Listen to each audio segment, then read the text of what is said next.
अनेक ठिकाणी डिझेलसाठी रांगा कायम आहेत, पण या भीतीपोटी रांगा आहेत की खरंच डिझेलची टंचाई आहे?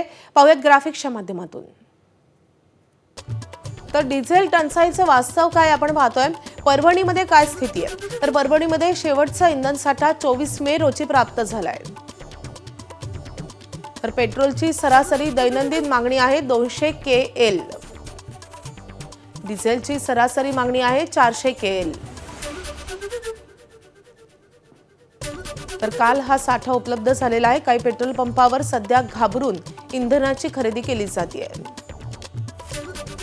पेट्रोलचा साठा अंदाजे 4 दिवस पुरेल इतकाच उपलब्ध आहे. तर डिझेलचा साठा अंदाजे 3 दिवस पुरेल इतकाच उपलब्ध आहे.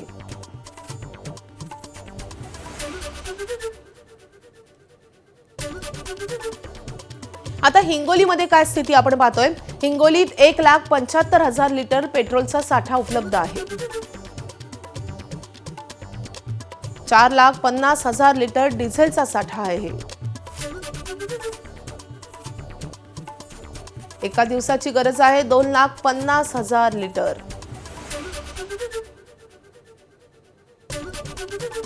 तर डिझेलच्या पॅनिक खरेदीमुळे 4.5 लाख लिटर डिझेल 12 तासातच संपलंय.